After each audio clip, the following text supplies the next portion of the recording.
When I met my husband, should I tell you that one? You want to hear? There were people coming. We used to call that S-class beast in those days. People toast me with a beast. My husband will come with his car. That car. I should tell you the car. We will leave here. You want 5 minutes extra? They will invite me again if I try that. So, this car. The first car he had was called Shupo. When a car has a name, it is a member of the family. Yes, it's a member of the family. You spend time with it. You nurse it back to good health. Every Saturday, we spent at the mechanic to buy rice with ekpo and be chopping and be eating there because you have to babysit the car. Jalili, share alternator hello share no because you know. This second car now, he had upgraded by the time he met me, a 505. That 505.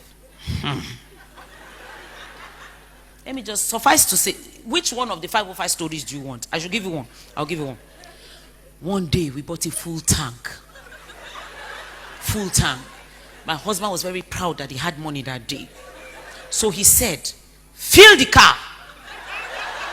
It was an elf petrol station that was near that Alausa. I don't know if it's still there.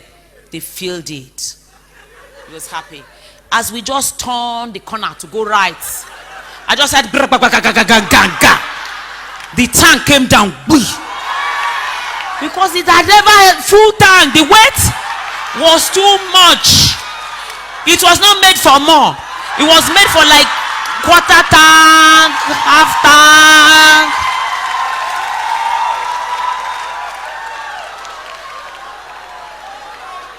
And there were children of billionaires that were toasting me, and I said, this is the person God said to marry. Hey, one more story, and then we end. Aye. Seek ye first the kingdom of God and his righteousness. In choosing a husband, I sought for the kingdom of God. I asked God, a man that fears you. A man, it doesn't have to be rich. What do I want to do with his riches? Is something wrong with my hand? I don't understand why you need to marry rich men. It must be because you have decided in your life that poverty will kill you. If not, what do you need the man's money for? That you must come and become a parasite on the man's destiny. That's the truth, though. I'm not saying a man should not take care of you. But when that becomes the criteria, do not marry a man who can pay the price of your wardrobe. Marry a man who can pay the price of your destiny.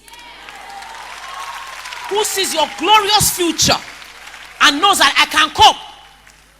Everybody was writing on whatever chat group, Mr. A is such a wonderful host. He's so great. He's so happy with his wife. I said, because I had seen her like that before. That she was made for more. So if my shoes were even clapping then, he knew that she was made for more. Do you understand? When I met my husband, I was driving a Daewoo Racer. Those of us who are old, they remember Daewoo, Espero. You know, you have dated yourself. They know you are 40-something to 50.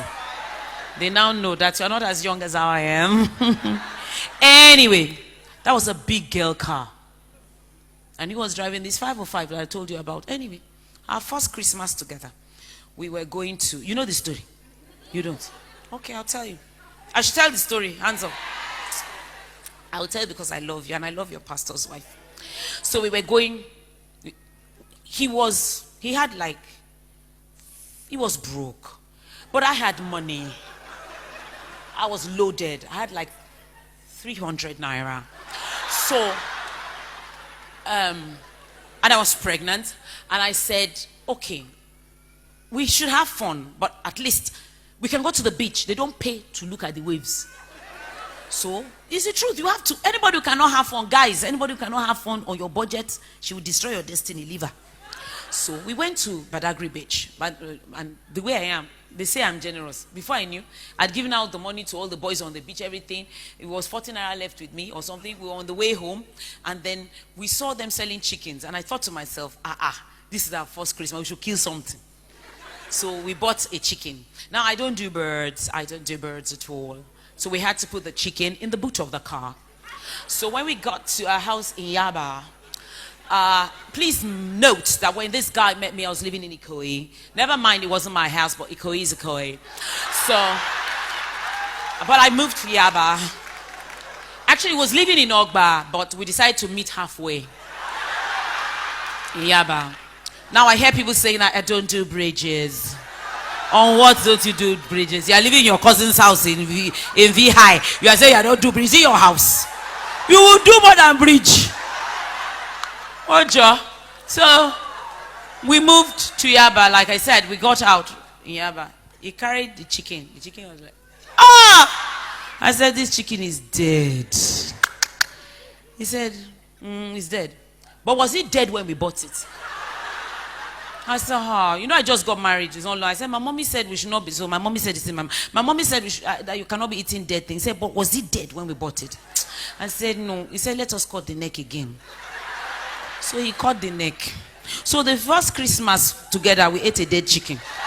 I would have liked to say we ate a dead chicken, but we did not, because his auntie came with 5 of our children. And 7 seats, they filled all the 7 chairs. So even that chicken, I ate the legs, the feet.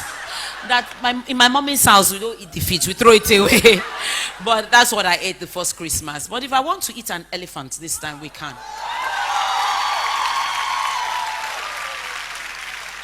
And note, my parents are professors.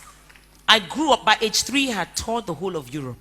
Why didn't I go back to tell mommy or daddy that I only have 300 naira and this is our first Christmas? You're the one disgracing your husband. Must you travel? If they don't see you in London this summer, what will happen? They will close Oxford Street. Stop exposing him. Let him be great. I need to go now. I think time has gone.